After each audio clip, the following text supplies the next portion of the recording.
Shri KP Kunhammadutty master, ബഹുമാനപ്പെട്ട പൊതുമരാമത്ത് വിനോദസഞ്ചാര വകുപ്പ് മന്ത്രി.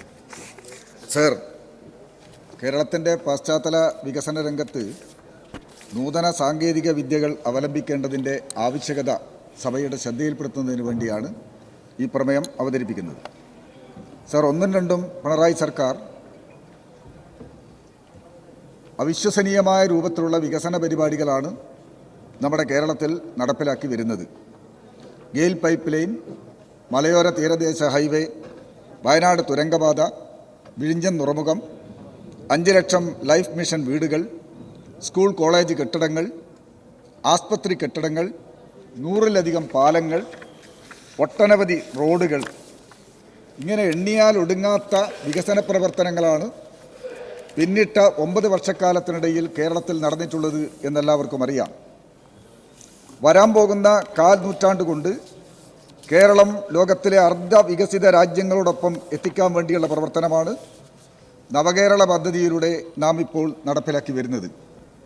ലോകം നൂതന സാങ്കേതിക വിദ്യകൾ ഉപയോഗിച്ച് പശ്ചാത്തല മേഖലയിൽ മുന്നേറിക്കൊണ്ടിരിക്കുന്ന അവസരമാണ് ഇപ്പോഴുള്ളത്. നാം വേഗതയാർന്ന പരിസ്ഥിതി സൗഹൃദ നൂതന സാങ്കേതിക പദ്ധതികൾ അവലംബിക്കണം. എൻ്റെ മണ്ഡലത്തിലെ പൊതുമരാമത്ത് പ്രവൃത്തികളുടെ അവലോകന യോഗം ചേർന്നപ്പോൾ ശ്രദ്ധയിൽപ്പെട്ട പ്രധാനപ്പെട്ട ചില കാര്യങ്ങൾ ചൂണ്ടിക്കാണിക്കുകയാണ്. റോഡ് പ്രവൃത്തിയുടെ ഭാഗമായി കൽവെട്ട് നിർമ്മിക്കുന്നതിന് മാസങ്ങളോളം ഗതാഗതം നിയന്ത്രിക്കേണ്ട അവസ്ഥ വരുന്നു. മണ്ണ് ഫില്ലിംഗ്, കട്ടിംഗ് ചെയ്യുന്നതിന് നടപടിക്രമങ്ങൾക്ക് ദിവസങ്ങളോളം സമയമെടുക്കുന്നു. സ്ട്രക്ചറൽ ആർക്കിടെക്ചറൽ സേവനം സമയബന്ധിതമായി ലഭിക്കുന്നതിനുള്ള പ്രയാസം. തുറസായ സ്ഥലത്തോ ഫാക്ടറികളിൽ വെച്ചോ നിർമ്മിച്ച് സൈറ്റിൽ സ്ഥാപിക്കുന്ന രീതി നിർമ്മാണ രംഗത്ത് നമുക്ക് ക്രമീകരിക്കാൻ കഴിയണം. അങ്ങനെ വന്നു കഴിഞ്ഞാൽ ഗതാഗതക്കുരുക്ക് ഒഴിവാക്കി കൽവെട്ടുകൾ, പാലങ്ങൾ, ഡ്രെയിനേജുകൾ എന്നിവയുടെ നിർമ്മാണങ്ങൾ ഏതാനും നിമിഷങ്ങൾ കൊണ്ട് നമുക്ക് പൂർത്തീകരിക്കാൻ കഴിയും. സ്വീഡൻ ഉൾപ്പെടെയുള്ള വിദേശ രാജ്യങ്ങളിൽ 3 ദിവസം കൊണ്ട് വീട് നിർമ്മിച്ചു കൊടുത്ത വാർത്തകൾ നാം എല്ലാം കേട്ടിട്ടുണ്ട്.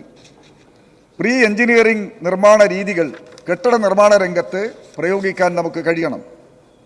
മരടിലെ ഫ്ളാറ്റുകൾ പൊളിച്ചപ്പോഴുണ്ടായ കോൺക്രീറ്റ് മാലിന്യ നിക്ഷേപം നമ്മളെല്ലാം കണ്ടതാണ്. വേഗതയാർന്ന പരിസ്ഥിതി സൗഹൃദ നൂതന സാങ്കേതിക വിദ്യകൾ പൊതുമരാമത്ത് മാനുവലിൽ ഉൾപ്പെടുത്താൻ കഴിയണം. പ്രൈസ് ഉൾപ്പെടെയുള്ള സോഫ്റ്റ്വെയറുകളിൽ ഇതിനാവശ്യമായ മാറ്റം കൊണ്ടുവരണം.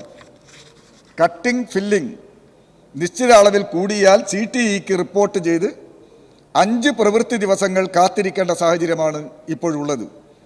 വാഹന നിയന്ത്രണം, പൊടിശല്യം കാരണം നിരവധി പരാതികളാണ് ബഹുജനങ്ങളിൽ നിന്ന് നിത്യേനയെന്നോണം ഉയർന്നു വരുന്നത്. GPS, ആർട്ടിഫിഷ്യൽ ഇൻ്റലിജൻസ് ഉൾപ്പെടെയുള്ള ആധുനിക സമ്പ്രദായങ്ങൾ ഉള്ളപ്പോൾ ഇത്തരം കാത്തിരിപ്പ് നടപടിക്രമങ്ങൾ ലഘൂകരിക്കാൻ കഴിയണം. നമ്മുടെ വകുപ്പ് തലത്തിലെ മികച്ച നിലവാരമുള്ള എഞ്ചിനീയർമാർക്ക് പ്രായോഗിക പരിശീലനം നൽകി സ്ട്രക്ചറൽ ആർക്കിടെക്ചറൽ സേവനം ജനങ്ങൾക്ക് നൽകി മറ്റ് ഏജൻസികളെ ആശ്രയിക്കേണ്ട അവസ്ഥ ഒഴിവാക്കാൻ നമുക്ക് കഴിയണം. ഇത്തരത്തിൽ നമ്മുടെ പശ്ചാത്തല മേഖലയിൽ ആധുനിക സാങ്കേതിക വിദ്യകൾ ഉപയോഗിച്ചുകൊണ്ടുള്ള വലിയ മാറ്റങ്ങൾ സൃഷ്ടിക്കാനുള്ള നടപടികൾ സ്വീകരിക്കണമെന്ന് ഈ ശ്രദ്ധ ക്ഷണിക്കലിലൂടെ ബഹുമാനപ്പെട്ട പൊതുമരാമത്ത് വിനോദസഞ്ചാര വകുപ്പ് മന്ത്രി.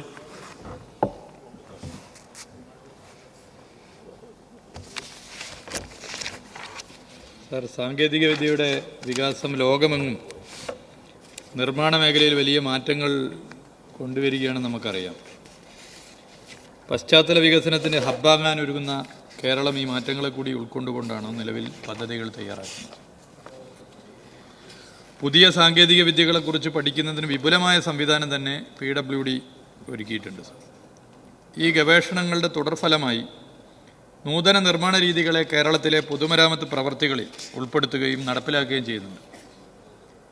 ഫുൾ ഡെപ്ത് റിക്ലമേഷൻ റോഡ് നിർമ്മാണ രീതികളിൽ വളരെ പ്രധാനപ്പെട്ടതാണ്. തകർന്ന റോഡുകൾ പൊളിച്ചെടുത്ത് അതേ മെറ്റീരിയലുകൾ തന്നെ നിർമ്മാണത്തിന് ഉപയോഗിക്കുന്ന രീതിയാണ് FDR എന്നുള്ളത് നമുക്കറിയാം. ഈ രീതി സംസ്ഥാന വ്യാപകമായി നടപ്പിലാക്കാനുള്ള നടപടികൾ സ്വീകരിച്ചു വരികയാണ് സാർ. സിമൻറ്റ് സ്റ്റെബിലൈസ്ഡ് സോയിൽ ഉപയോഗിച്ചുള്ള റീസൈക്കിൾഡ് റോഡ് നിർമ്മാണ രീതി, നാച്ചുറൽ റബ്ബർ മോഡിഫൈഡ് ബിറ്റമിൻ ഉപയോഗിച്ചുള്ള നിർമ്മാണ രീതി, പരിസ്ഥിതിക്ക് ഹാനികരമാകുന്ന ഉപയോഗശൂന്യമായ പ്ലാസ്റ്റിക് ഉപയോഗിച്ചുള്ള റോഡ് നിർമ്മാണ രീതി, കയർ ഭൂവസ്ത്രം പെർഫോറേറ്റഡ് വെർട്ടിക്കൽ ഡ്രെയിൻ PVD ഉപയോഗിച്ചുള്ള നിർമ്മാണ രീതി, ജർമ്മൻ നിർമ്മിത മില്ലിംഗ് യന്ത്രം ഉപയോഗിച്ചുള്ള കോൾഡ് ഇൻ പ്ലേസ് റീസൈക്ലിംഗ് നിർമ്മാണ രീതി, വൈറ്റ് ടോപ്പിംഗ് നിർമ്മാണ രീതി, സ്റ്റോൺ മാട്രിക്സ്, ആസ്ഫാൽറ്റ് എന്നിവ ഉപയോഗപ്പെടുത്തി വരുന്നു. അതോടൊപ്പം geo cells and geo grids, soil nailing, segmental blocks, cement treated base തുടങ്ങിയ ഉപയോഗപ്പെടുത്തിയും റോഡുകൾ നിർമ്മിക്കുന്നു സാർ. കാലാവസ്ഥയെ അതിജീവിക്കുവാനും കൂടുതൽ കാലം ഈട് നിൽക്കാനും ഇത്തരം നിർമ്മാണ രീതികൾ സഹായകരമാകുന്നുണ്ട്. പാലങ്ങളുടെ നിർമ്മാണത്തിലും നവീന സാങ്കേതിക വിദ്യ നമ്മുടെ സംസ്ഥാനത്ത് PWD ഉപയോഗപ്പെടുത്തുന്നുണ്ട്. നിർമ്മാണ ചെലവ് കുറയ്ക്കുവാനുള്ള തരത്തിലുള്ള ഡിസൈനുകൾ ഉപയോഗപ്പെടുത്തിയാണ് ഈ ഇടപെടൽ നടക്കുന്നത്. Precast post tensioned, extradosed, PSC bowstring, PSC box girder തുടങ്ങിയ സാങ്കേതിക വിദ്യകൾ പാലം ഡിസൈനിൽ ഉപയോഗിക്കുന്നുണ്ട് സാർ.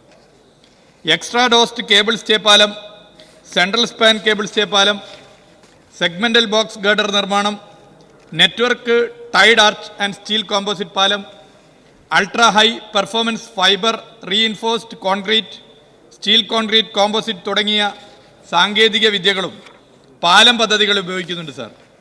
കെട്ടിട നിർമ്മാണ മേഖലയിലും കൂടുതൽ നവീനമായ ആശയങ്ങളാണ് സർക്കാർ സ്വീകരിക്കുന്നത്. ബിൽഡിംഗ് ഇൻഫർമേഷൻ മോഡലിംഗ് BIM സാങ്കേതിക വിദ്യ കെട്ടിട നിർമ്മാണ മേഖലയിൽ ഉപയോഗപ്പെടുത്തുന്നുണ്ട് സാർ. ഇത് കുറെ കൂടി വ്യാപകമായി ഉപയോഗപ്പെടുത്തുവാൻ ആർക്കിടെക്ചർ വിങ്ങിന് നിർദ്ദേശം നൽകിയിട്ടുണ്ട്. അതോടൊപ്പം ഇവിടെ ബഹുമാനപ്പെട്ട അംഗം ശ്രീ KP കുഞ്ഞമ്മദ്കുട്ടി മാസ്റ്റർ ചൂണ്ടിക്കാട്ടിയ വിഷയം അതും പരിഗണനയ്ക്ക് വിധേയമായി മുന്നോട്ട് പോകും. ആർക്കിടെക്ചർ ഡിസൈൻ മേഖലയിൽ ആർട്ടിഫിഷ്യൽ ഇൻ്റലിജൻസ് ഉപയോഗപ്പെടുത്തുന്നത് സംസ്ഥാന സർക്കാർ പൊതുമരാമത്ത് വകുപ്പ് പരിശോധിച്ച് വരികയാണ് എന്നുള്ളത് ഈ സഭയെ അറിയിക്കാൻ ഞാൻ ആഗ്രഹിക്കുകയാണ്. റോഡുകളുടെ പരിപാലനത്തിനുൾപ്പെടെ ആധുനിക സാങ്കേതിക വിദ്യകളെ എങ്ങനെ ഉപയോഗപ്പെടുത്താൻ കഴിയുമെന്ന് PWD പരിശോധിച്ച് വരുന്നു എന്നുള്ളതും ഞാൻ അറിയിക്കുകയാണ്. ചോദ്യം sir, KHRI Kerala highway research സെന്ററിന്റെ പ്രവർത്തനങ്ങൾ എന്തെല്ലാമാണെന്ന് വിശദീകരിക്കാമോ? സർ, വളരെ പ്രധാനപ്പെട്ട ഒരു ഇൻസ്റ്റിറ്റ്യൂട്ടാണ് Kerala highway research institute KHRI. അന്താരാഷ്ട്ര നിലവാരത്തിൽ നമ്മുടെ പദ്ധതികൾ ഉയർത്താൻ നടപ്പിലാക്കാനുള്ള ശ്രമങ്ങളാണ് അതിലൂടെ നടക്കുന്നത്. നിലവിൽ KHRIയിൽ 125 NABL അക്രഡിറ്റഡ് പരിശോധനകൾ നടത്തുവാനുള്ള സൗകര്യമുണ്ട് സാർ. ഇതിനിയും ഈ ഇൻസ്റ്റിറ്റ്യൂട്ടിനെ അന്താരാഷ്ട്ര നിലവാരത്തിൽ ഉയർത്താനുള്ള പദ്ധതികൾ ഞാൻ നേരത്തെ ചൂണ്ടിക്കാട്ടിയതുപോലെ ഇടപെട്ട് സർക്കാർ ശ്രമിക്കുന്നു. പരിസ്ഥിതിക്ക് അനുയോജ്യവും കാലാവസ്ഥാ വ്യതിയാനത്തെ മറികടക്കുന്നതും പ്രതിരോധിക്കുന്നതുമായ നിരവധി പഠനങ്ങൾ KHRIയിൽ നടന്നു വരുന്നു. റീക്ലെയിംഡ് ആസ്ഫാൽറ്റ് പേയ്മെൻറ്റ്, നിലവിലുള്ള ആസ്ഫാൽറ്റ് റോഡ് മെറ്റീരിയൽ മില്ലിംഗ് ചെയ്ത് റോഡ് നിർമ്മാണത്തിൻ്റെ വിവിധ ഘട്ടങ്ങളിൽ വീണ്ടും ഉപയോഗിക്കുന്നതിനുള്ള സാങ്കേതിക വിദ്യ സംബന്ധിച്ച പഠനങ്ങൾ ഇപ്പോൾ നടന്നു വരുന്നു KHRIയിൽ.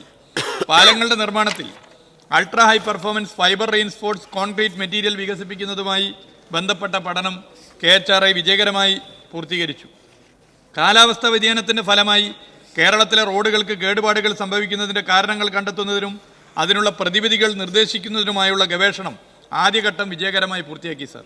നമ്മുടെ സംസ്ഥാനത്ത് ഇപ്പോൾ 12 മാസം എടുത്താൽ ഭൂരിപക്ഷവും മഴ പെയ്യുന്ന മാസങ്ങളായി മാറിക്കഴിഞ്ഞു. ഇത് മനസ്സിലാക്കിക്കൊണ്ടാണ് ഈ ഇടപെടൽ. ഒന്നാം ഘട്ട പഠനത്തിൽ കേരളത്തിൽ തെക്കൻ ജില്ലകളിലെ റോഡ് നിർമ്മാണത്തിന് ഉപയോഗിക്കുന്ന മെറ്റലുകളിൽ ഉയർന്ന തോതിൽ സിലിക്ക അടങ്ങിയിരിക്കുന്നതിനാൽ അസിഡിക് നേച്ചർ ഉള്ളതാണെന്നും ഈർപ്പം കൂടുതൽ നിലനിൽക്കുമെന്നും കണ്ടെത്തി. ഇതിന് പരിഹാരമായി ഹൈഡ്രേറ്റഡ് ലൈം, സിമന്റ് പോലെയുള്ള ആഡിറ്റീവ്സ് അഗ്രിഗേറ്റിനൊപ്പം ബിറ്റുമിനക്സ് മിക്സിൽ ചേർക്കുന്നത് അഗ്രിഗേറ്റിൻ്റെ മോയ്സ്ചർ സസ്കെപ്പിലിറ്റി വളരെയധികം കുറക്കുന്നതായി KHRI നടത്തിയ പരീക്ഷണത്തിലൂടെ കണ്ടെത്തിയിട്ടുണ്ട്. ഈ പഠനത്തിൻ്റെ രണ്ടാം ഘട്ടം KHRIയിൽ ഇപ്പോൾ നടന്നുകൊണ്ടിരിക്കുക, അതിൻ്റെ ഫൈനൽ സ്റ്റേജിലാണ്. തീരദേശ നിർമ്മിതികളുടെ സർവീസ് ലൈഫ് അതിജീവന കാലയളവ് മെച്ചപ്പെടുത്തുന്നതിനുള്ള പഠനം മദ്രാസ് IITയുമായി സഹകരിച്ച് KHRI നടത്തി വരുന്നുണ്ട് സാർ. ഇതിൻ്റെ ഭാഗമായി ദേശീയ അന്തർദേശീയ സെമിനാറുകളും KHRI സംഘടിപ്പിക്കുന്നുണ്ട് എന്നുള്ളത് സഭയെ അറിയിക്കാൻ ഞാൻ ആഗ്രഹിക്കുകയാണ്.